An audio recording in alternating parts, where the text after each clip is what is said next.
Minnie, my sweetheart, right there. There she is. Hold up. Hey, well, my should be thinking we. Oh, sorry. My bad. Anyway.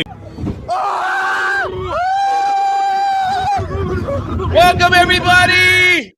Hey, I'm working on a proper intro for that live stream. It's gonna be a lot of fun. So it's just one countdown, and we go live.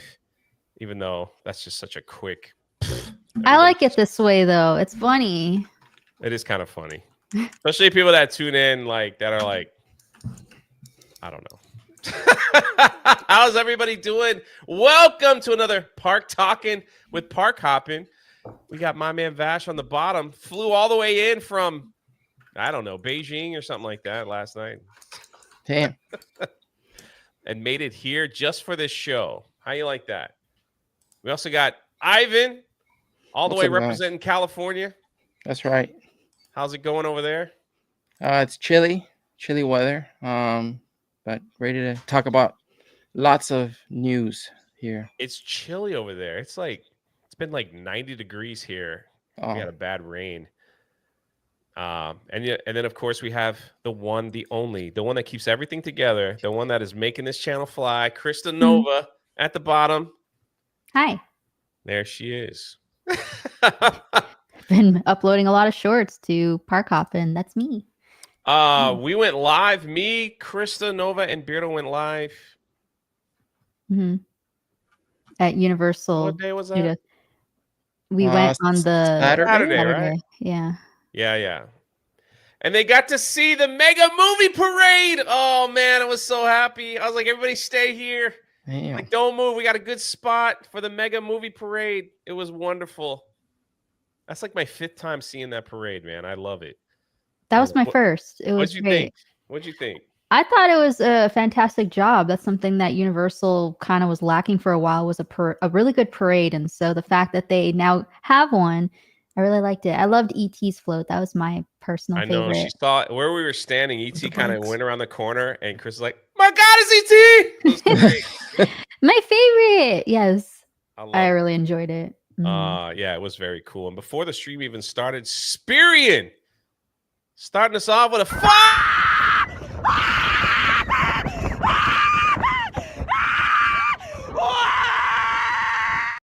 Unbelievable. Thank you, Spirian. Hope everybody's doing nice. All right. Well, we only have an hour of your time, everyone. Thank you for being here. Please hit the like button. And the first thing that I want to go over are tickets. This was announced for here in Orlando. And I was a little shocked, to be honest with you. I was a little shocked at the ticket pricing here for Disney over the summer for Florida residents. This was something I normally see not during the summertime, usually like in those off time seasons like February to March or May. Not like this long, not from, and people can correct me if I'm wrong, I don't know, like from May to September with no blackout dates. Wow. That's wild to me. No blackout dates. Because normally July 4th or July 4th weekend would be blacked out or different things like that. But in the years past, and Crystal will tell you, July 4th weekend has been a terrible weekend for Disney. July 4th, all the Geeks and Gamers were together for a cookout. We were just like, yeah, it's probably packed there. And you guys went, and it was like a 5-minute wait for Flight of Passage. Empty. What? Yeah. And I'm like, that's impossible. The app's got to be broken. Not on the July 4th weekend. Like, no, it's 5 minutes. So I think you rode that ride twice in a row. 3 times, actually. Yeah. Oh, wow. Back to back. Empty. I waited 1 hour when I went. Well, that's normal. That's even on usually how that goes. Even on a slow day, that's like an hour. So that's crazy. Holy crap! Look at this, Doug. Whoa. 50.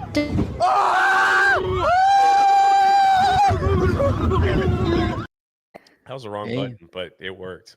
Yeah. My gosh, Doug B, thank you so much. Just out of the blue. Says, what's up, park people? So when's the next live stream from those crazy theme park streets? Okay. Clearly, they love you. them. Yeah.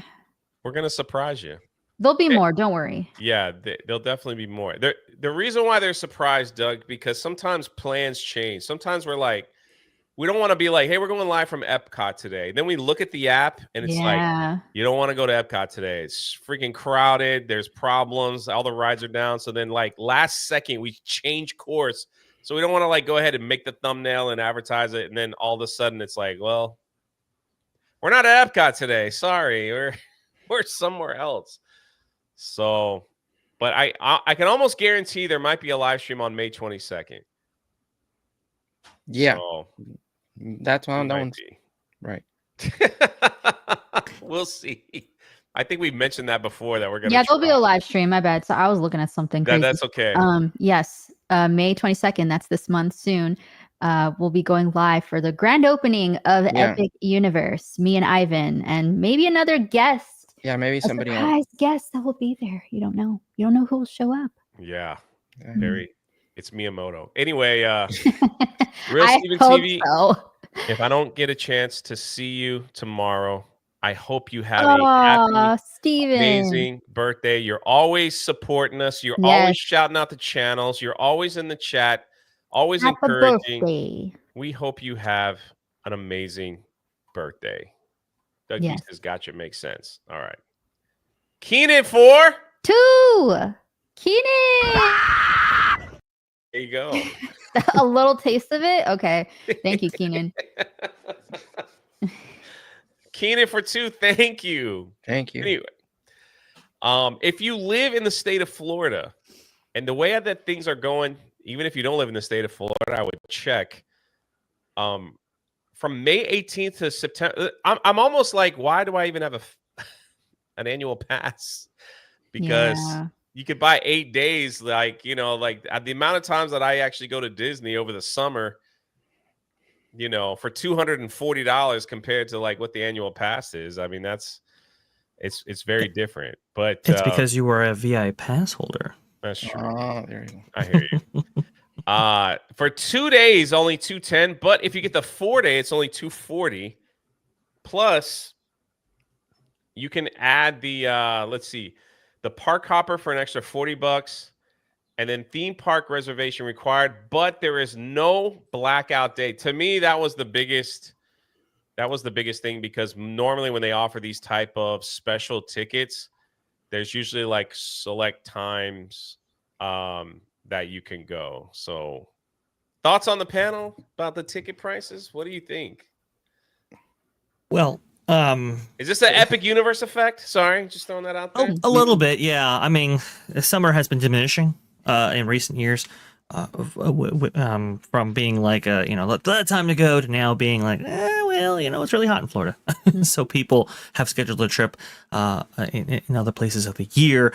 I think Disney's projections for this summer are going to be light, especially from international travel. So I think they want to fill up the parks the best they can, and this might be it. And I do think there is an Epic Universe effect right here. The Florida resident kind of what do you want to call it? It's due to it's for Florida residents only, so they're definitely seeing that I think a lot of Florida residents are going to want to be going to Epic, and so it's like how can we get them to come to Disney instead?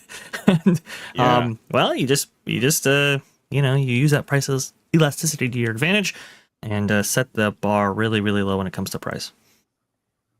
Yeah, I know it is a very good deal.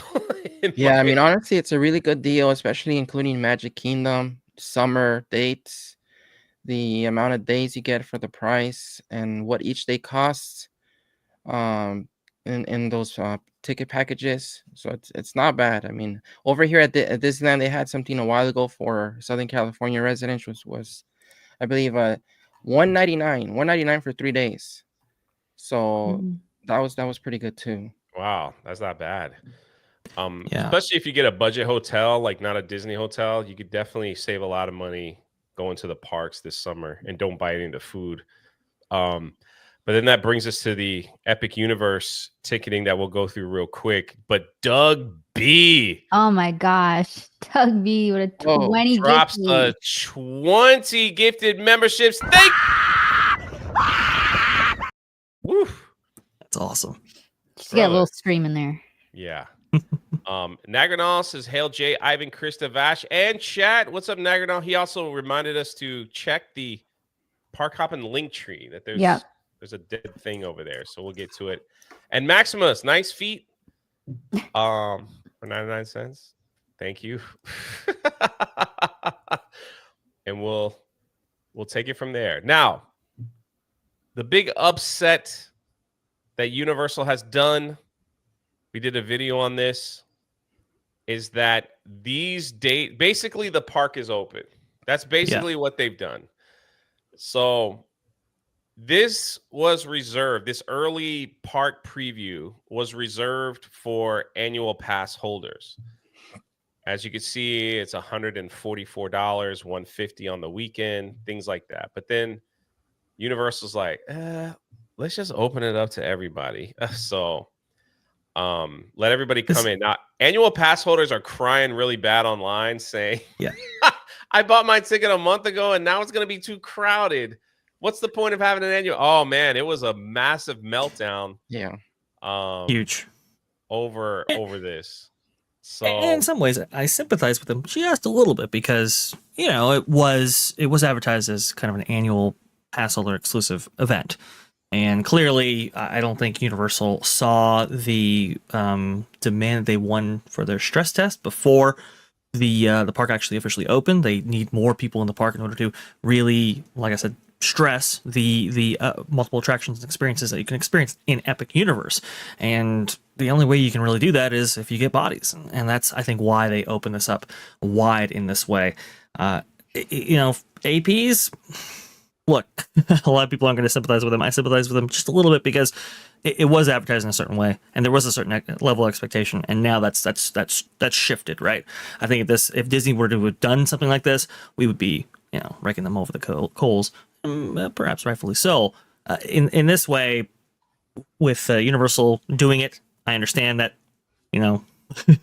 there's just a lot of discussion back and forth. I know when we put out the video on That Park Place, we got a lot of comments that were like, hey, you guys, you know, you're too harsh and things like that. Or it was like, you know, those IPs, you know, but who cares? But, you know, there are both people on this spectrum here. The thing is, this what people might not understand is that this is still preview. So a lot of the stuff that they're going to have, that they will have on opening day, such as the fireworks and other stuff, they're not showing. But I feel, that they weren't getting enough annual pass holders to go, and it was hard for them to justify opening a park all day, because some of the vloggers that went, my friend Dev, he went on a day and it was walk on for every ride all day. Wow. And so like that was, it was in his vlog, and I messaged him and he goes, bro, go again now, because it'll never be like this. He goes, I can't believe how empty it is. And they had everything open as far as like the food and all that stuff. And it was just like a walk on. So I don't know. Yeah. Any And other thoughts? they're slowly opening a lot of things, right? Like they're adding the Yoshi Cafe open at Super Nintendo World.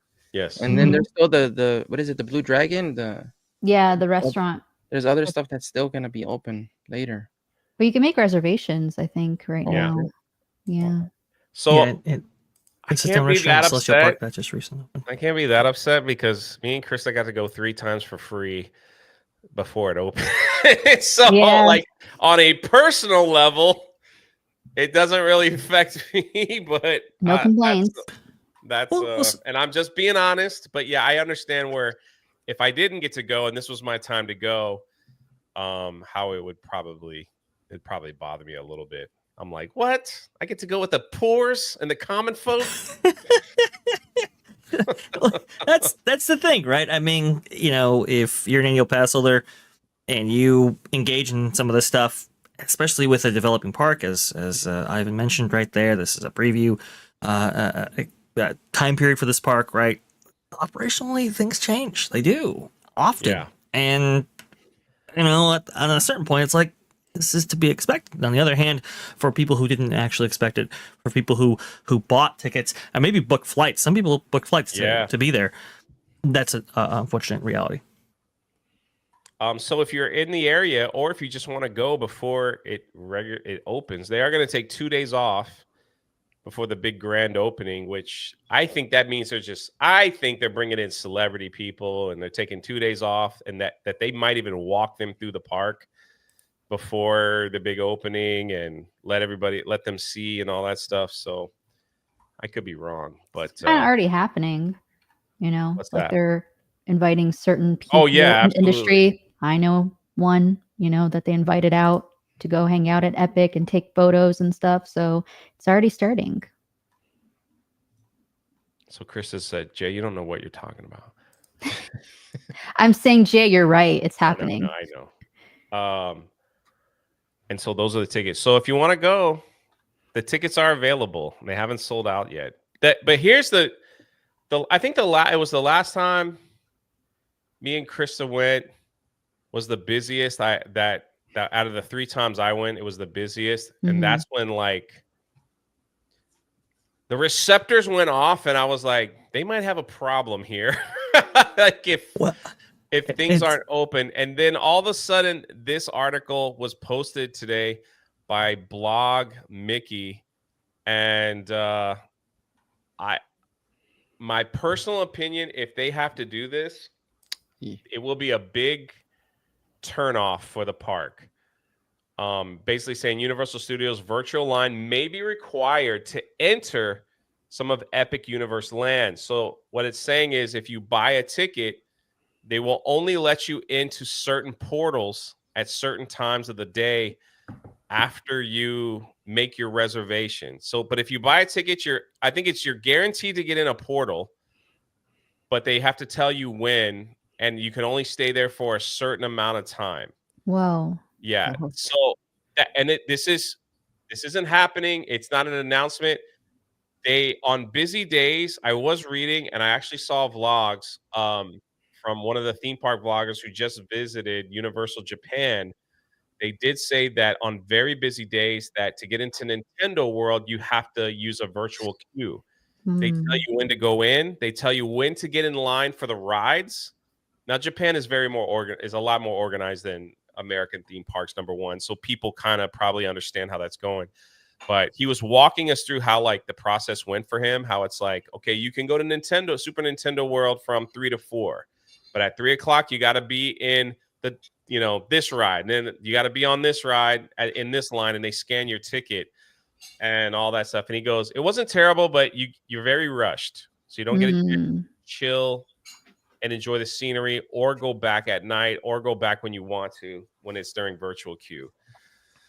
So what are your thoughts if they do this at Epic Universe? And forgive me, I'm about to sneeze, so I'm going to go off camera for just a second. So the Walt Disney Company has actually been experimenting with stuff like this for a little while.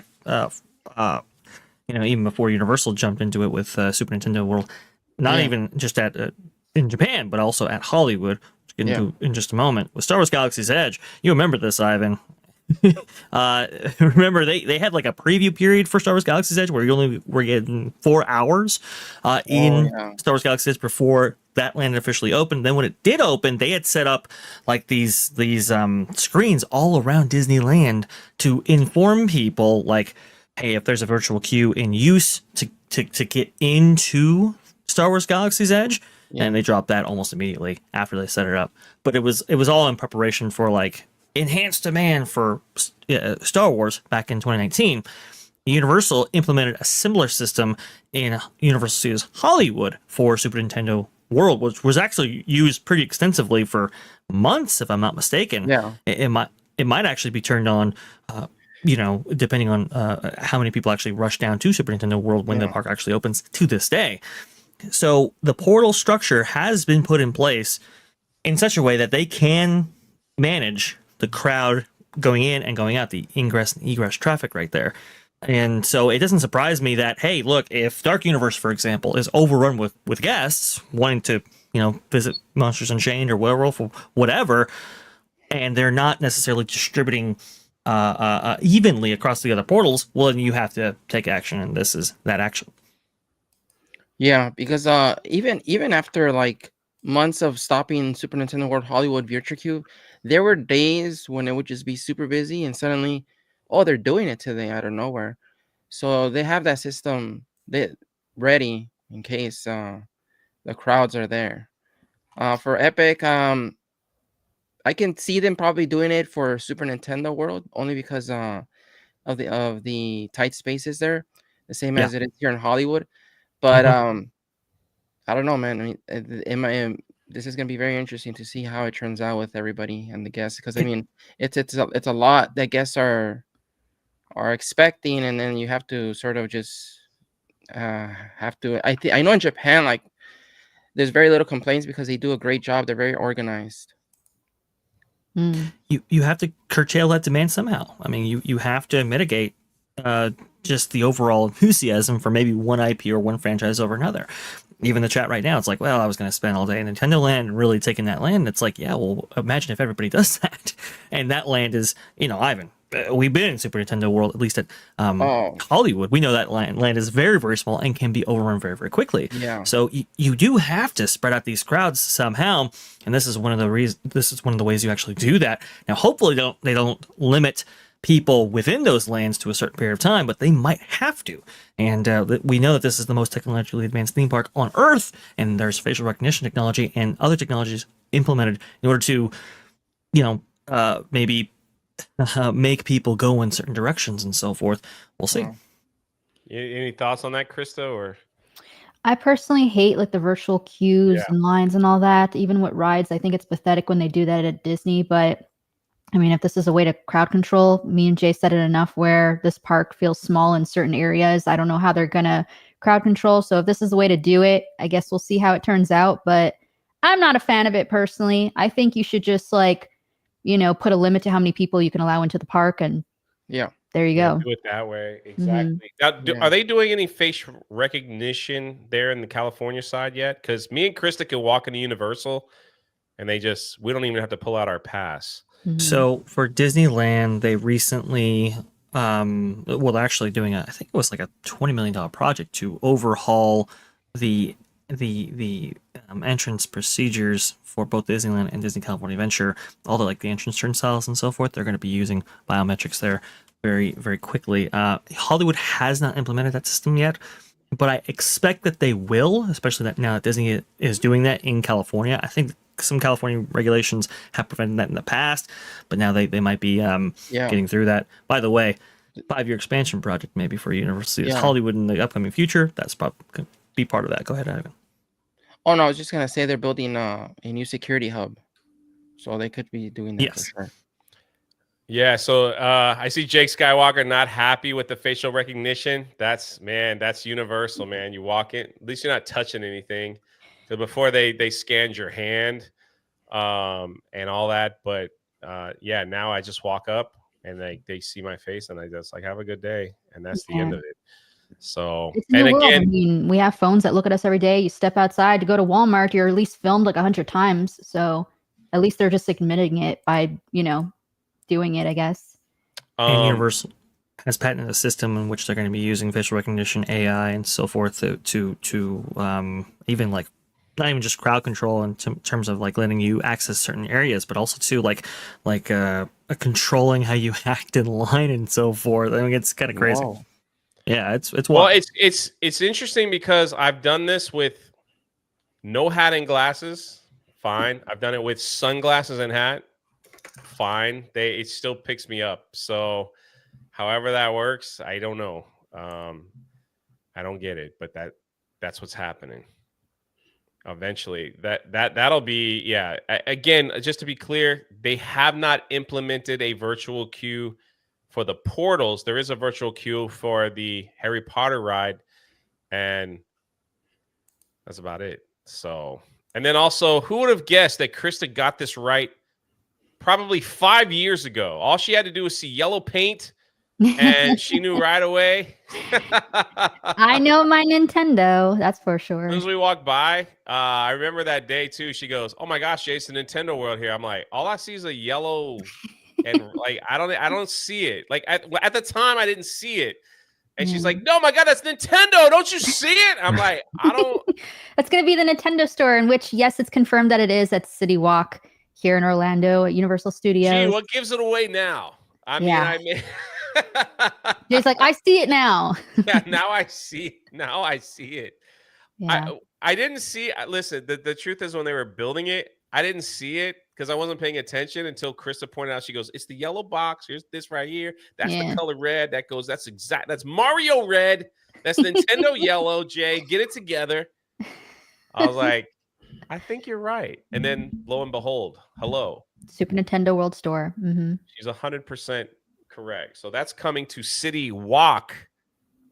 I think it's opening this month, like just in time for, Epic Universe. Yeah. I think people, if they don't want to spend money to go into the park to, get the items, they can do so at City Walk, kind of like at Disney Springs. If you don't want to go inside to pay at the theme parks, you can at least shop, at Disney Springs for the items. I just going back to like the virtual queue, it makes me, if they implement that over the summer where people are like, I brought my family, but I couldn't get into this portal because of virtual and I missed this. Disney's going to be, we don't have no virtual queue in our park. Come and stand in 10-hour lines over here. Yeah, they would do that. Trust me. The battle of the park. Speaking of virtual queue, Bash has, I'm going to share your screen here real quick. Please. This is very interesting. So care to explain this? Absolutely. So the Harry Potter Ministry of Magic battle for the Ministry attraction at Epic Universe, the big, e-ticket attraction that people are most excited to see when they actually get to Epic outside of maybe Monsters Unchained. Well, that attraction, because of its very low capacity, at least at this point, they've implemented a virtual queue system or virtual line system for that attraction as it stands right now. And I believe there's a series of, 3 drops for this, maybe noon, 3, and 6, if I'm not mistaken, for this specific ride here. Right. Yeah, correct. You are correct. And so basically, when those drops actually occur, you attempt to get yourself enrolled into the virtual line system so that you can actually have a chance to board on that attraction at a certain point later on that evening. Well, how Disney has done virtual queue in the past is that, at least when like Rise of Resistance opened in 2020, for example, at Disneyland, you had to actually scan into the park. And so people who could opt into the reservation system, virtual queue system, were limited to those who would actually scan in beforehand. And once you actually did scan in, then you could try at the drop in order to get a virtual queue for that specific attraction. And if there are multiple drops in the day, well, then if you had already gotten a virtual queue, like let's say during that first drop, you couldn't enroll a second time. What people are noticing with this virtual line system, and this is the most egregious example right here, is that people can not only enroll multiple times, reducing how many different people can actually get on board that attraction in a single day, but anybody can enroll, whether or not you're within proximity or if you're even in the park at all. Now that's a huge problem because remember, they're taking that theoretical capacity and they're allocating it with this virtual queue system. And so if that allocation is being taken up by people who aren't even there, that means the people who are there that could have taken advantage of this can't. And that is a huge issue. Let's say, for example, right, that this attraction does 2,000 people per hour. Well, in a 12-hour operating day, that's 24,000 people. Well, maybe you have 35,000 people in the park. Not every single person who is in the park that day can even get on in a single day. So now to reduce that even further with something like this is very, very concerning. I agree. That's crazy. They had a little bit of that issue with Rise of the Resistance. Man, let me tell you something. Y'all young kids don't know the day when they opened Rise of the Resistance here in Orlando, and the only way you could get on this ride And I did it one time for park hopping. And I was like, I'm never doing it again. If they never change their policy, I will never ride this ride again.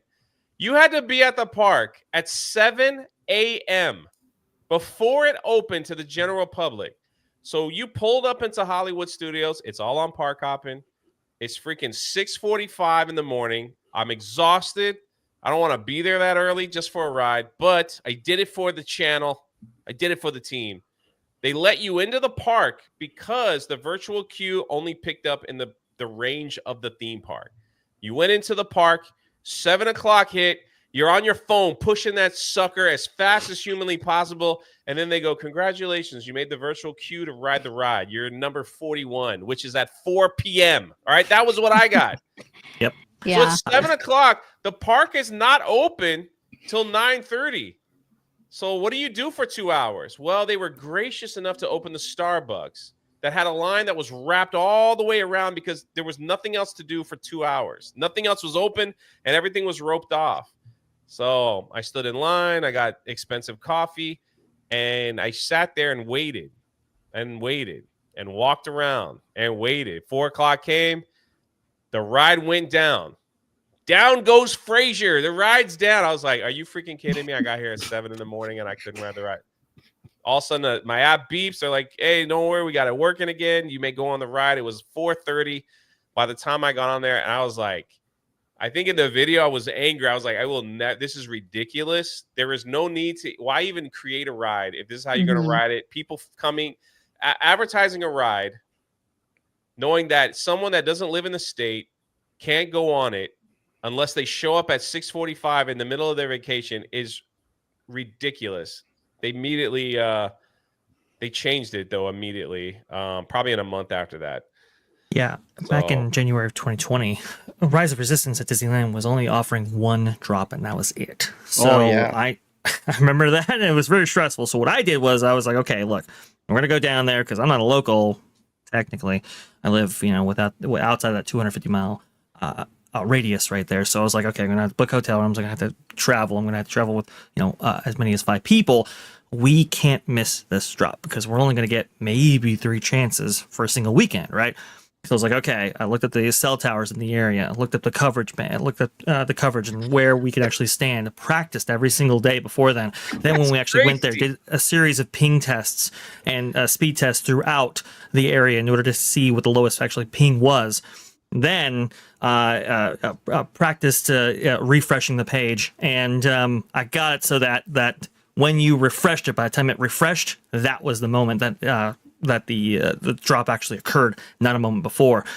Practice, and then actually got it. And I mean, it was fortunate that we were able to do that. But again, it was all about getting on that attraction for having to spend thousands of dollars in order to get there, right? Because if you don't get that drop, then you're out of luck. And so with Universal not putting restrictions on this to prevent duplicates or people from outside the area from actually getting into the system, that's not good. Go ahead, Ivan. Oh, no, I was just gonna add that I was there on the first day when they implemented the standby at Rise at Disneyland, and I have a whole video on my channel. And the way it worked out is that the pre-show includes the wait time also. So at the end of it, it was like a whole 1 hour experience, which included the pre-show, included the Star Destroyer, included all of that stuff. So it wasn't bad even after they implemented the standby line on the first day. So I was just thinking, why wasn't this like much earlier? It wasn't going to be that bad. Though there are days when that thing's like 2 hours. But I remember being there at 7 a.m. I personally didn't want to be there either that early. When they added the 12 p.m., that was a little bit better. It's just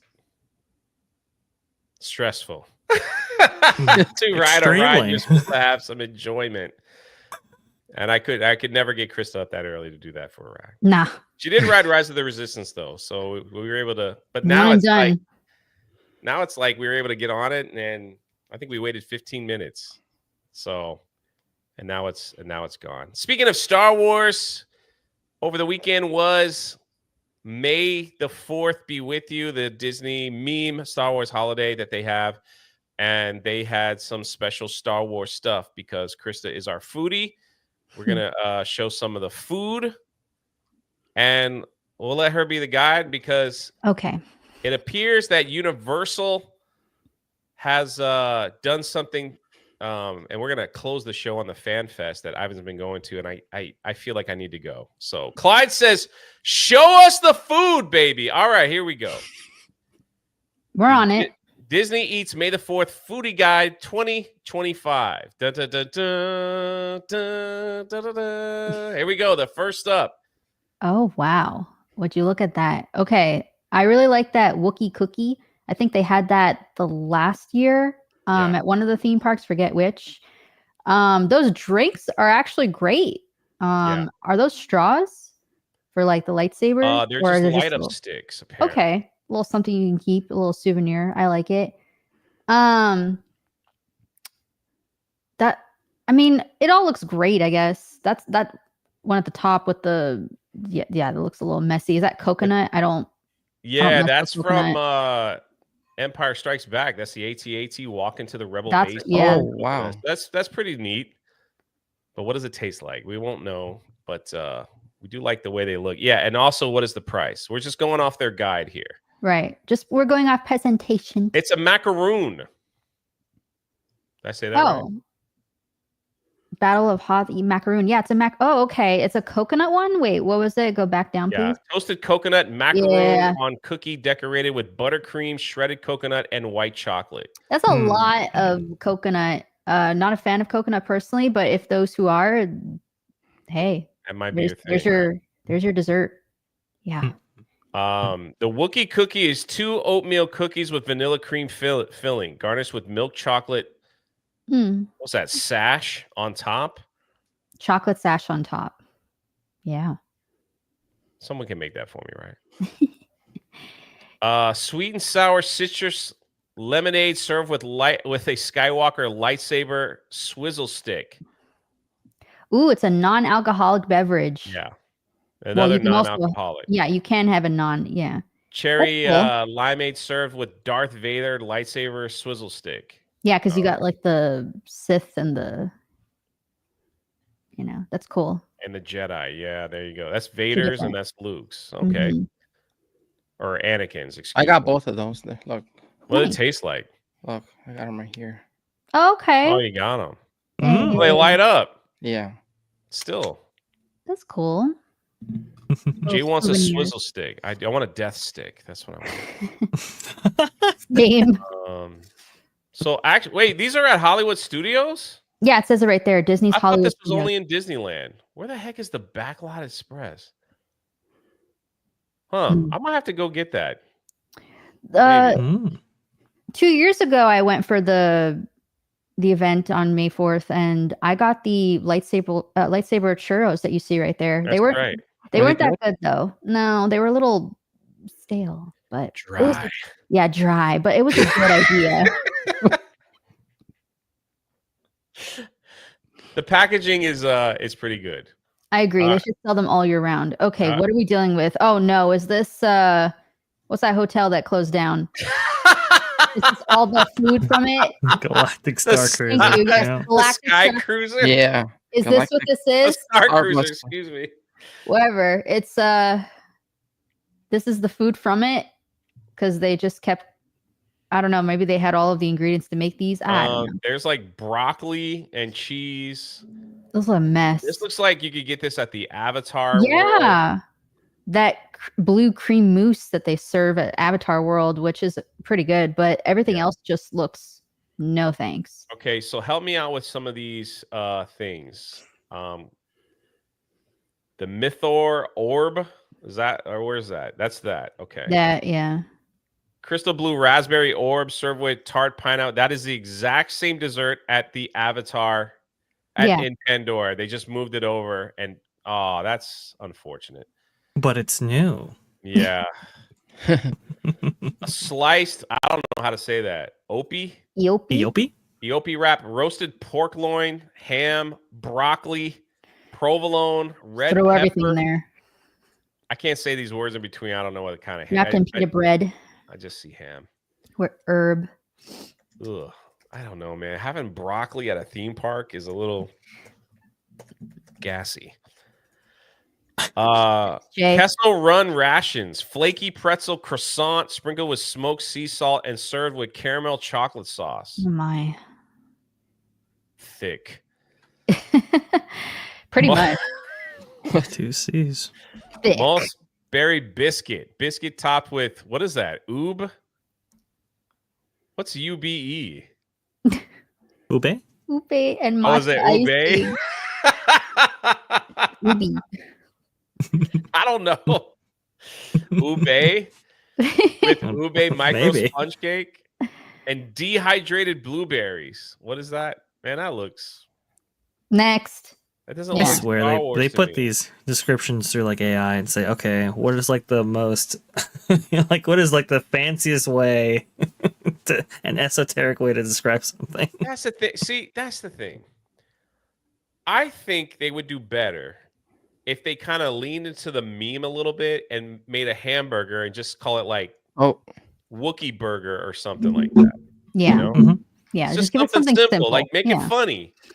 You know, Yeah. like you're eating a porg or something. Porg chicken tender, like something like that. Like just oh, you like, got that, Ivan. Look at that. yeah. me and Jay always die laughing when we pass by Wendy's because of how man. bad the SpongeBob packaging was. You guys don't understand. We were excited all day to get the SpongeBob meal, Krabby Krabby Patty. Patty. I live like a block away from a Wendy's, so I was eating that SpongeBob stuff for quite a bit. It was awful. We got it, and it was like it was just a Dave single with fries. No packaging, no wrapper, no nothing. I was like, How long none did of we this wait? is Oh my gosh. SpongeBob. It was so bad we didn't even post about it. Yeah, I was like, I'm not even gonna say anything. The Mythosaur Minute Maid passion fruit, orange, and guava juice with a splash of lime. It was okay. I tried And you it. get the cup. Nice. Yeah, but it's expensive. It's $50. Wow. God Wow. dang! We forgot Ivan's rich. Anyway, the so that was 50 for the cup. Yeah, it's 50 the drink and the cup. included. Whoa. Okay. Hang Oh, what on. is These that? look a little interesting, but you can tell Sure. they're expensive. That's, I think, like at the, Disney Springs where you can get a whole cake. Oh my gosh, are those death sticks? Like we can get fake death sticks? What? Let's read up about them. Yeah, let's see right there. Boom. Disney Springs. I knew it. Chris is always right when it comes to food. That's why, let's see. Choose your side, petite cake, Yeah, it's a little layers cake. of vanilla and chocolate. What's that? Chiffon? I don't know cooking terms. Cookies and cream mousse and white and dark chocolate crispy pearls. I guess it's that right there. Yes, it's that. Did they say the price? No, they don't. Okay. No price. Of course not, because they know people will be like, what the You're freak? doing what the Switch 2 did. Yeah. The Anakin Skywalker chocolate piñata. Did I say that right? Yeah. Dark Anakin's chocolate shell Starfighter. filled with crunchy hazelnut asteroid nashi clusters. Oh, that's his starship. What's that big ball, though? What is that? Chris is laughing at my food. I'm just saying, like, what is that? No, I just got a text. Yeah. And now we got Ahsoka Nashi Pop. There's the Ahsoka Pop. Who's texting you? I need to know. I agree with Clyde dashing. Anything with Anakin on it, burnt chocolate. Yeah. Oh my gosh, I'm dying.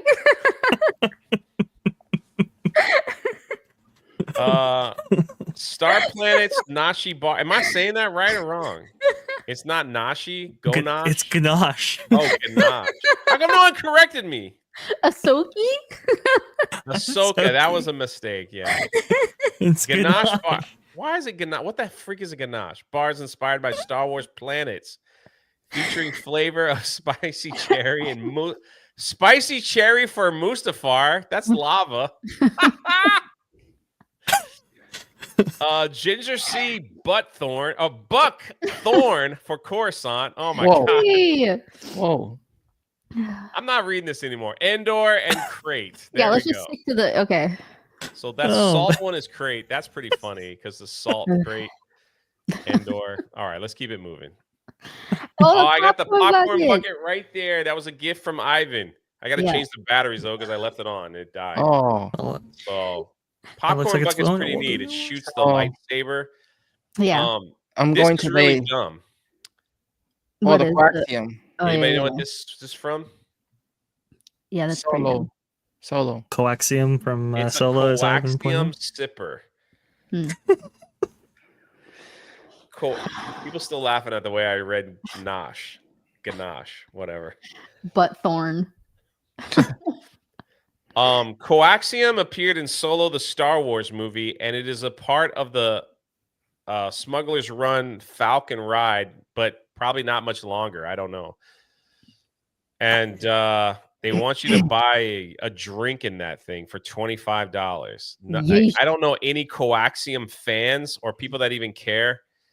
There's probably a few out there. It's so weird because like when I think of smuggling, I think, oh, are we smuggling weapons? Are we smuggling spice? Are we smuggling all these? No, it's fuel. It's like, what? It's like, well, we can't have Boba Fett's ship be named Boba Fett's ship. And if you know what that is, you know what that is. We can't have you smuggling spice or blasters or any of the cool stuff. But we can't have an episode of Andor that features a very controversial scene. And it's like, what are you doing? Like, what is this? Like, sorry. I apologize. That's okay. Jake Skywalker for 2. Ahsoki Nashi Wafi. Clyde for 2. Please read more Please read more menus more often. I'm gonna have him read the FanFest one. Listen, man, I know chicken, steak. I'll be there. I'll be there today. I'm gonna get the stormtrooper.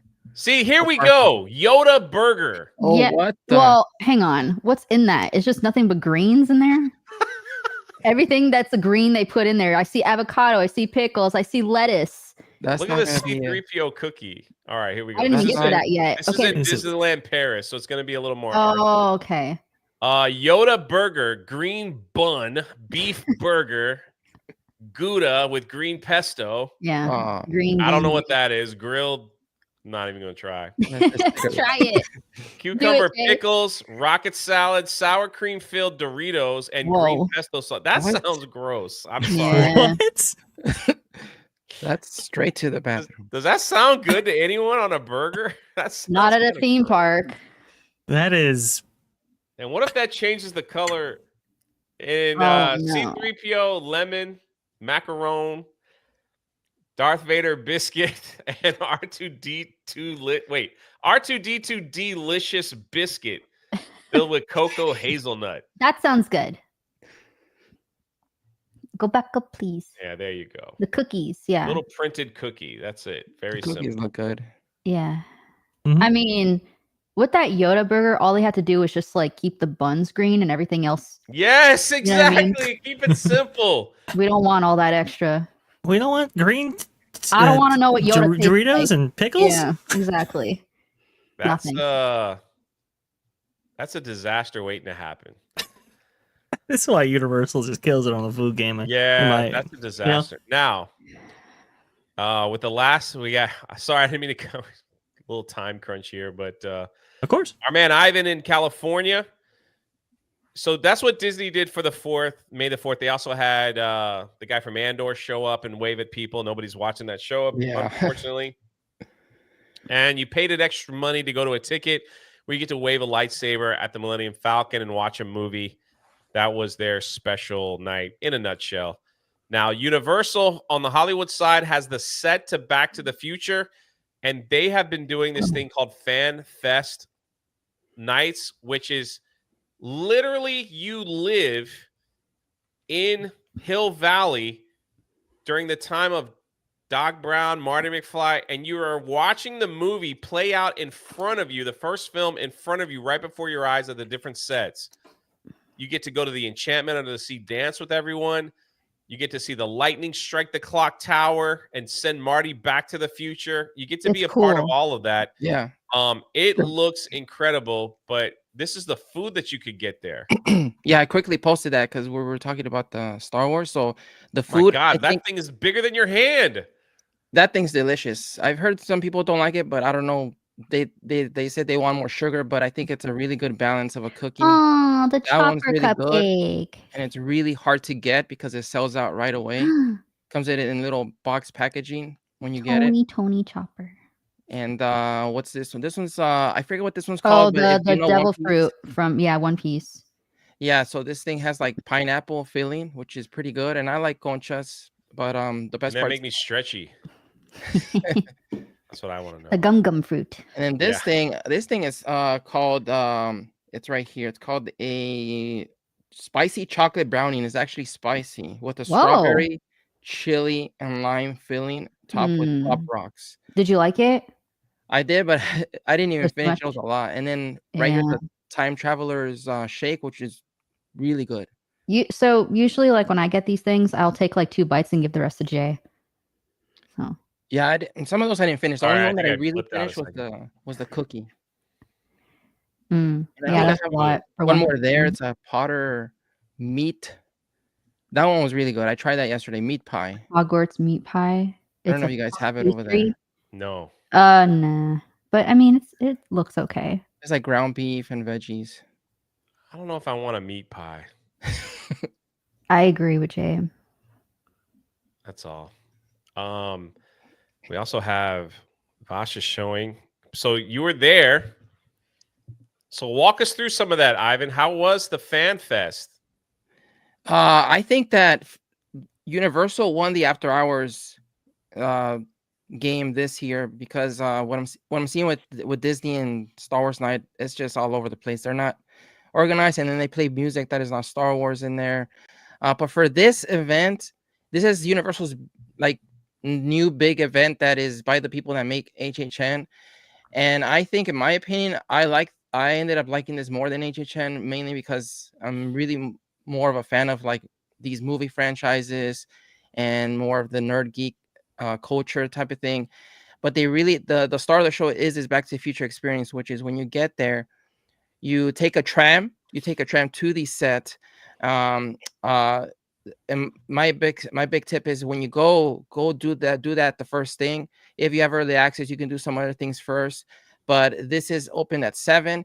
You get a tram, you get a little kind of video, welcoming video by Doc Brown, kind of setting you up for what you're about to see. When you get there, you get dropped off, and Marty meets you as you get off the tram. Marty is like already just arrived to Hill Valley 1955, and he's like perplexed, kind of coming up to guests, interacting with them. Like but also the key to it is that you don't go and kind of tell him everything that you know about the movie.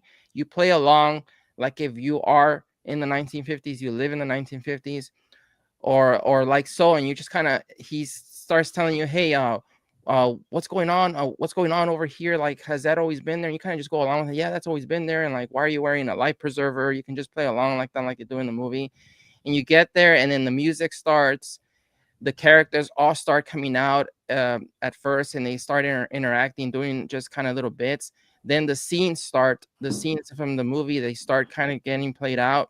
The whole experience is like a 30-minute type of experience where you can go from the moment that Marty arrives to 1955 to him meeting his parents, to then helping George McFly, go to the Enchantment Under the Sea dance with his mom, Lorraine, and then to the scene where he and Doc Brown are planning to how to figure out the flux capacitor, how to figure out to channel the lightning to the DeLorean to send them back to the future, and then the whole entire dance. And it's also encouraged for guests to go in and dance in the dance itself. And it's a real band. The only thing that is not real, and it's been already confirmed, is that the actor playing Marty and playing the guitar, I think that's just kind of like a lips. Yeah, I'm sure. Yeah, but that they have a real actual band there playing. The rest of the instruments and the rest of the music is real. They'll play for a little while, for like 15 minutes before Marty gets there. They'll play a lot of songs, and then Marty gets there. He does the scene from the movie, and then there's even a point where that one of Biff's guys goes in there and pushes George McFly away, and it looks like Marty's not gonna make it. he's gonna disappear. But then George McFly gets the courage and kisses Lorraine, and there you go. Then Marty goes, and then you see the projected scene on the actual clock tower that was filmed in the movie. You see some scenes from the movie there, and then the lightning strike the clock tower, and then you see like right there where they are right there. You see some effects happen there when the lightning strikes. This is the cool thing about this is that this is taking place where they filmed the original Back to the Future in 1985. Yeah, This is the actual courthouse. This is the courthouse square. That Biff's car is the one from the film. That car, maybe used as well. That's the really cool thing about this is that it's not only a recreation of these things, it's the recreation in the place they filmed this iconic film. Yeah, and it's like you just.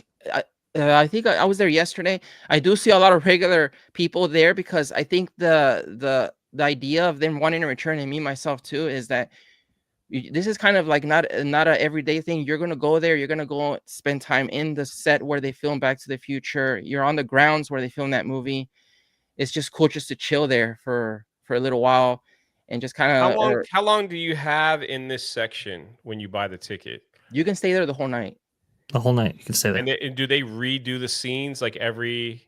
Yeah, but they do it with they swap the actors. There's two sets of groups. There's two groups, but sometimes I've seen actually even like 3 actors playing the same part in different sets.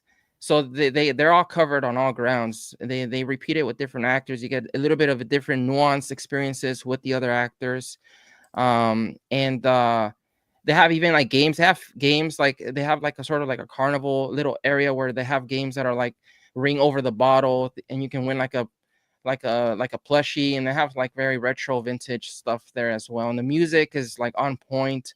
It really makes you feel like you were transported to the 1950s.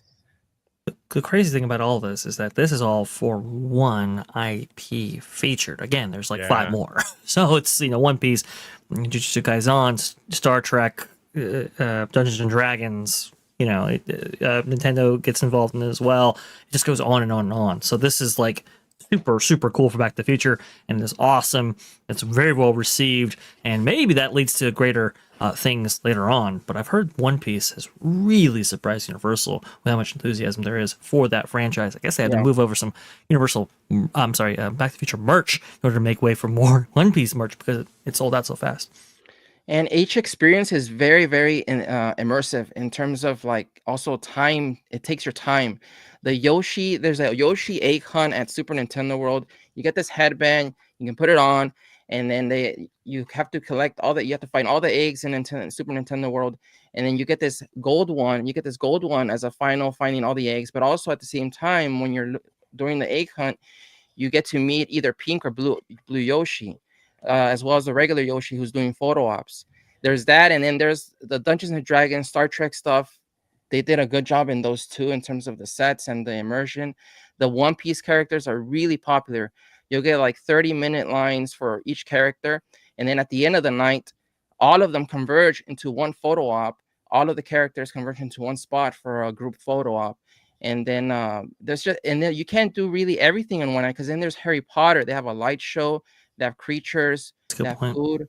So you need like 2 nights to do everything. So this goes from 7 to midnight? 2 a.m. Oh, 2 a.m. Yeah. Yeah. Very generous. And you can even get in earlier than that in some cases under some circumstances right there. And it's half the price of Disneyland's after night events. I mean, Star Wars night is what, 160, 150? This is like 75, 84. I mean, it's incomparable. Are there places to sit down and just relax while you're in Hill Valley? Or they have benches. Okay. Man, that's there's a good chance I might be going. That's all I'm saying. There's an even greater chance now that I know Vash might be going too. So Doug B for $10 says, RIP Disney, long live Universal. Yep. They're doing some stuff, man.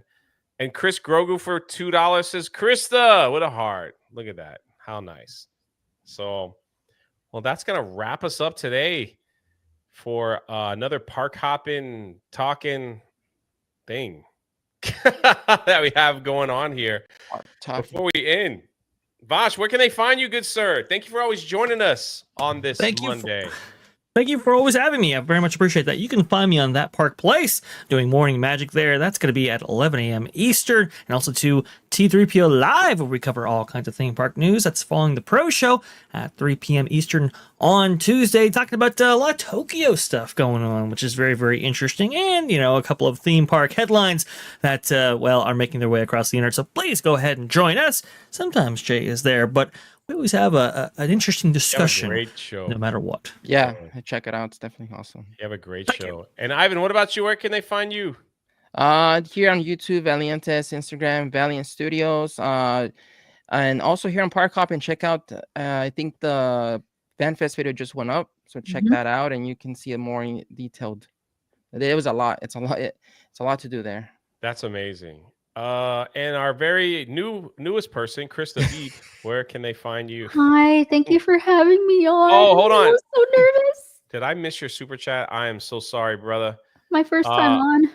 After FanFest, I think Universal could do a Star Trek land hotel better than Disney Star Wars. Hopefully you guys experience FanFest at Orlando soon. Well, we get Epic Universe, so they get FanFest. I get it. I've heard it. I get Maybe it. make Oh, its sorry way that other I missed that places. earlier. I apologize. I guess I was in the middle of running my mouth and I forgot. So there you go. But that's it. All of us here look for a surprise live stream from the park. Anytime, anywhere. You never know what's going to happen. This is Jay with Park Hoppin', and we will catch you next time.